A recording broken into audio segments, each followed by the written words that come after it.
I moved to Spain at 35, and I always get asked how I did it. If you're interested to know how I went from teaching English to a work visa, then a retirement visa, and citizenship, stick around.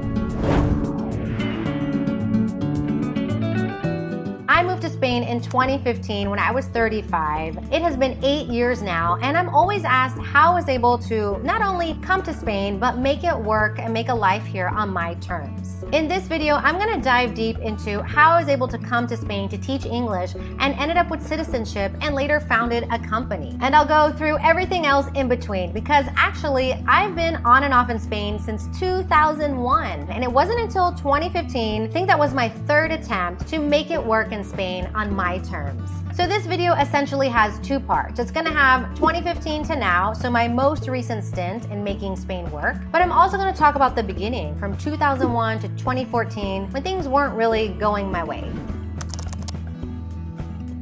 Let's take it from the top. 2001. So 2001, I was 21 years old. I was still studying in college at the University of Houston. And one summer, I decided to come to Madrid to study Spanish. Now, this wasn't through the university. This was not a study abroad program because I could not afford that. And my parents were like, nope, we're not gonna pay for you to go study in Spain. So I worked for a whole year, saved up my money, and paid to go to a language school in Spain and lived with a host family. This is when I fell in love with Spain, and not just Spain, but Madrid specifically. I had never been in a city like that literally never sleeps. There was so much going on, people from all over the world, and really just had this infectious energy that made me feel like this was my place in the world. So after that summer, I did have to go back to the US and finish up my degree, but this was the trip that sparked everything. This was the trip that gave me that crazy drive to figure out a way to live in Spain permanently. Let's fast forward to 2006. So that is when I moved to Spain for the first time for a semi-long-term period of time. So I had heard about this program where you could be a teaching assistant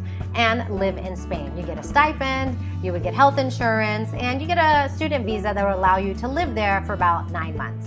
I applied, I got accepted, and I got sent to Cordoba, Spain. So the reason why I moved to Spain this time is because actually my boyfriend at the time, who was American, got accepted to a master's program in Geneva, Switzerland. And I was not able to get a visa to go to Geneva with him, so the best thing I could find was to come to Spain, which was a lot closer to Switzerland than Texas, and so I came here for a year. That relationship didn't work out, but it just deepened my love affair with Spain, and I tried to do everything I could to find a way to stay. So after my year in Cordoba, the program ended and I had reapplied to extend and stay in Cordoba for a year. But what I didn't understand is that I would have had to have gone back to the US to renew my visa in order to participate in the program again. And really, I was a little bit skint and didn't have the money to go back to the US and come back to Spain. So what did I do? Well, hello 2007, where I moved to Madrid and I started teaching English in a language academy and also started working in an office for a random British company. By this point, my visa had expired. So me living in Madrid, working at a language academy, and working in this office was actually a big no-no because I was illegally living in Spain and getting paid under the table. As you can imagine, I was desperate to stay here and doing whatever I could to make it work. But I did realize pretty quickly that what I was doing was not sustainable, especially if I wanted to stay here long-term. I'd have to figure out my paperwork and also figure out a way to actually work in Spain that would work for me. That's when I started thinking, okay, how can I stay here legally and what's gonna get me to the next level? I didn't really know what the next level was, but I thought, you know what? I can buy some time with a master's and I actually would like to go back to school. So fast forward to 2008 when I applied to a master's degree in Madrid for international relations. I applied to IE University, which is a pretty good school here, private school in Spain. And so I actually didn't think I would get in. I applied to two schools, one in Barcelona and the one in Madrid. I got accepted to both, and then I accepted my placement at IE University in Madrid. But even though it's a university in Europe, and I'm sure you've all heard that university degrees in Europe are a lot less expensive, it was still a lot of money for me. And so what I had to do was defer my placement so that I could go back to the US for a year, work and save money to pay for the program. This brings us to 2009. I saved my money, paid my tuition, and moved to Spain in the fall of 2009 to start my master's program. It was just a year-long program, so I had plans to either find work in Spain after I graduated or even Europe, and by that point I was really interested in working in the Middle East. But life had other plans for me. In the last few months of my program, my father unexpectedly passed away. And so after I graduated, I moved back to Texas to be with my mom and my family to help them out. 2009 was a pretty tough year, as you can probably imagine. And in my mind, really, I just thought I would go back for a year to help my family and then get back on track to finding a job and really putting my master's to work. But that just didn't happen. In 2010, my mother unexpectedly passed away, and that really changed the course of what I was able to do in life and also my perception on what I wanted to do with my life. So from 2009 to 2014, I really just had to put all of those desires and that yearning to live in Spain and be abroad, really just had to put that in a box and put that box on the shelf and forget about it and focus on my life in Texas, focus on myself and also on my siblings after having gone through this very traumatic experience. From Houston, I moved to Austin, and I just had a pretty predictable, monotonous, easy life over there. It was a very nurturing environment for me, but it wasn't the life that I had aspired to live, and I just kind of got trapped in that Groundhog's Day. But that was until 2014, where I had really gotten into running after I moved to Austin, and I heard about this running trip in 2014 in Morocco. So it wasn't a race, but it was actual travel, they call it a runcation, where we were running through Morocco, running on a daily basis, through the Sahara, through villages, and it was an incredible opportunity to really combine my love of travel and my new love running. So I signed up, and that year, 2014, we went on the running trip, and on the way back from Morocco,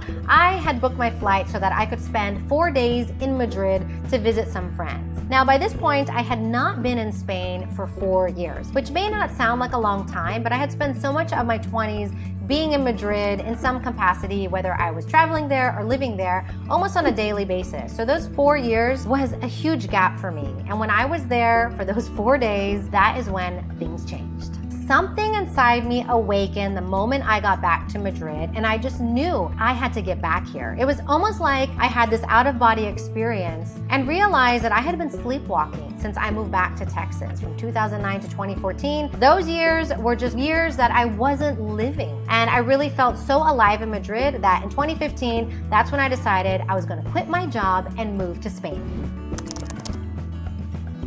2015, I was 35 years old. I was leaving a good life for the hope of finding something greater. But in all honesty, at that point, I really hadn't built my career like most people have. I didn't have a lot to show for. And here I was going back to Spain on this teaching English program that I did in 2006. So I couldn't find a way to get back to Spain, and I knew I wanted to be there. And the quickest way that I could get my foot in the door was to repeat this teaching assistant program again. And if you're interested in this program, I do have a video on it, so you can check that out. And while it feels silly now, at the time, I guess I just, my ego got in the way, and I did feel like, what are people gonna think? I'm gonna quit, a good job that I have to go teach English at 35, and I don't really have a plan. And so I just had to put my ego aside and decide to do it anyways, because if I didn't do it, I felt like I would regret my decision. And I was only gonna get older, and it would only feel harder. Moving back to Spain was just thrilling. It was magical. It was incredible.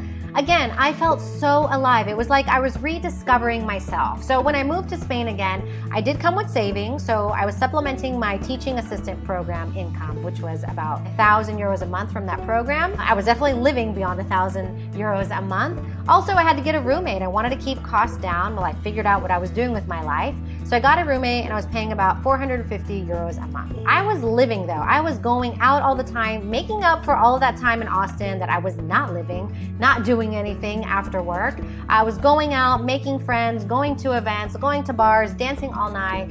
It was so much fun, and I just knew that I had made the right decision. But at the same time, I knew for me, teaching English was not sustainable for my long-term vision. So I started started applying to marketing jobs left and right in Spain, despite knowing that it was very difficult to almost impossible to get a Spanish company to sponsor my work visa. Now, this was nothing new to me. I had been applying to jobs in Spain since 2006 when I first went there to teach English, and nothing had ever come through. So I knew the odds were against me, but I thought, let me still just try. At the same time, I also started a blog just as a hobby, writing about vegetarian restaurants in Madrid. And to just get more exposure for my blog, I also started a Facebook page and an Instagram page to promote it. I went on many interviews, and of course, when they got to the point of asking me if I had papers to work in Spain, I had to tell them no, I would need them to sponsor me in order to work for them. So I had a lot of closed doors in my face. But there was one company, a Spanish startup, that when they asked if I had papers and I said no, I would need sponsorship, they didn't flinch. They said, okay, we'll do it. And for me, that was like winning the lottery. I couldn't believe my ears. So they sponsored my visa, and in July that year, I started working in a Spanish company in their marketing department. The position they hired me for was, I think, a content specialist, and they needed someone who understood the US market and a native English speaker, and so I really fit the part there. What helped me also get this job was the master's program that I did in Spain, because the type of visa that they applied for me was considered, it's called a highly qualified visa. And one of the ways I was able to qualify for this visa, because I wasn't a very highly skilled worker. Remember, I hadn't really built my career, but the way I was able to qualify for this visa was that the university I went to in the master's program was considered a prestigious university. So cha-ching, finally putting that master's to use. I was super excited to finally score a job in Spain, but only quickly to find out that I hated that job. So I was in a dilemma. It was a job that was very conventional. So while it was a startup, it was very rigid. We had very rigid work hours, very rigid lunch hours, and it just wasn't a fun environment to be in. Not to mention, I was probably getting paid 22,000 euros a year, so I wasn't making a lot of money for the amount of work that I was doing. Also, I had to navigate this job in English and Spanish. That was highly stressful, and within 2 months of being there, I was promoted to manager of my team, so I was a manager of 8 people when I had never managed people in my life. And here I was managing an international team in Spanish. So it was just too cray-cray for me, and 6 months later, I actually did what I did a lot in my work history. I quit my job. That brings us to 2017. Here I am, jobless, and by quitting my job, I also lost my work visa, and I really had to think about what am I gonna do and what am I doing with my life. I'm 37, I'm kind of in a pickle, and I gotta sort this out, otherwise I'm gonna have to move back to the US. I looked at all of my visa options, and really the best bet for me was going to apply for a non-lucrative visa. So I do have a video on that as well. This is a visa that allows you to live in Spain if you can show that you have the financial means to support yourself without working. Luckily, I was in a position to do so in the sense that I could qualify for the visa, but I still had to find work. Now, at the time that I applied for this visa, the Spanish consulates in the US actually did approve people to work remotely on this visa. That is no longer the case, so if you're looking to work remotely from Spain, Spain's digital nomad visa is going to be your best option. But I applied for this visa, I got it, and at the same time, I was applying to jobs in social media. So as I mentioned earlier, I had this vegetarian food blog, and I was also promoting it on Instagram and Facebook. And also at the Spanish startup, I was working with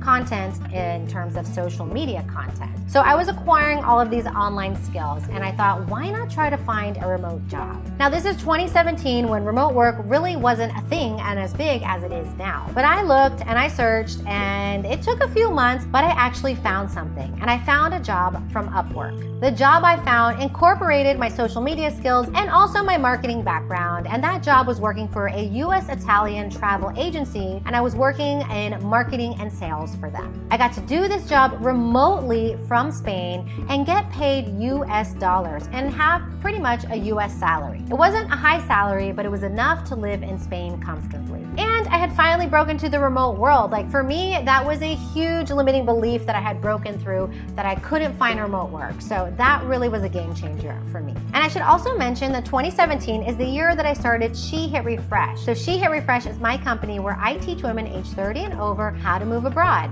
It started out just as a hobby, and for quite a few years it was. So let's fast forward here to 2018, 2019. I won't get into the nitty-gritty, but these years are when I really expanded my skills in the online sector. So not only was I working in social media, I had actually quit the job with the Italian company, and I started freelancing for various companies located in the US, in the UK, and Australia, and Asia, doing work in social media, in content writing, so I was writing blog posts, and also community building. I was building my own communities, but also using my skills to help other people. All the while doing She Hit Refresh on the side. I wasn't really making money from it. I did run a few retreats, but kind of broke even on those, but it was still something that was really fulfilling for me, and I was honing in on those blogging, online marketing, social skills even more. So this brings us to 2020, and we all know what happened in 2020. So 2020, I would say in February, before the pandemic really started, I got let go from my one client that I had at the time, my main client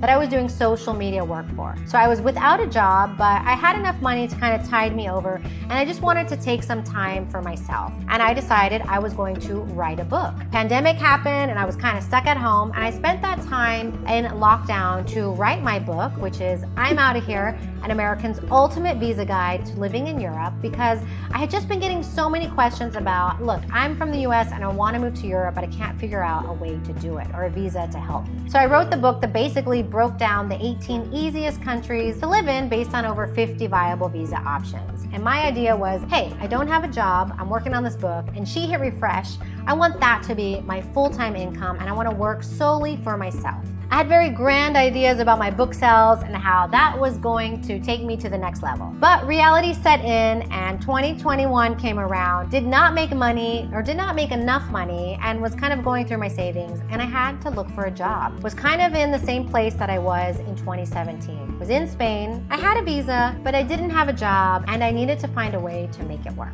Luckily, I was able to find an incredible online role with a company based in the US, and I worked for them full-time from Spain. I did that for a year, and I actually took a break from She Hit Refresh because I was feeling quite burnt out from it. I was putting so much energy into it, but wasn't really seeing a return on my investment. And so I took a break, but by the end of 2021, and after working at that job for a year for this US company, I was feeling like it wasn't the best fit for me anymore, and I really was feeling awakened and energized to pour my energy back into She Hit Refresh. So that brings us to 2022.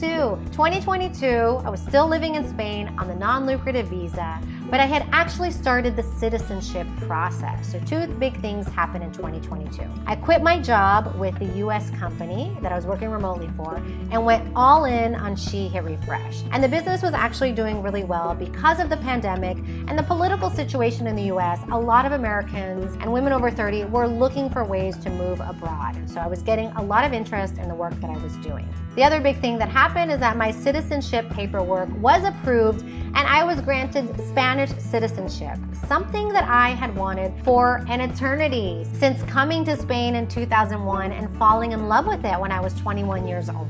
If you'd like information on how I got my Spanish citizenship, you can check out a video I have on the Latin American Fast Track, so please be sure to check that out. All right, and that brings us to 2023, where we are now. I'm living in Spain as a Spanish citizen. I have my company She Hit Refresh, and that is what I do full time. So that is a very long way from that first time I came to Spain, bright-eyed and bushy-tailed, and not really sure how I'd make a life here work. My former self would be so proud of me for having figured this out. But I wanted to share this journey with you because, again, I get so many questions from people asking how I was able to move to Spain. And I just wanted to show you the different chapters of how I was able to make it work and what I had to go through to really make it work. I tell people all the time that hitting refresh isn't a one-time event. So after you move abroad, there's still going to be things that you're going to need to figure out. You're still going to evolve. You're still going to face obstacles. Hopefully you won't face as many as I did, but I really just had a desire and a will to make this work out. And so I tried many different ways, and I feel like I was not only really lucky, but I really was dedicated to making this work. And that's how I got here, and that's how I am still here. If you have any questions, let me know, and thank you so much for watching my video. If you're new here, my name is Cepee, rhymes with Peppy, from SheHitRefresh.com. and I teach women age 30 and over how to move abroad sooner rather than never. If you need any additional resources to help you with your move abroad, please check out my digital book that I mentioned, I'm Outta Here, An American's Ultimate Visa Guide to Living in Europe. And again, I break down the 18 easiest countries to move to based on over 50 viable visa options. And if you're a woman age 30 and over, please join my next Move Abroad After 30 masterclass and also join my free Facebook community. You can find the links below. And if you enjoyed this video, please give me a like, turn on notifications, and subscribe to my channel so that you don't miss out on any future Move Abroad content.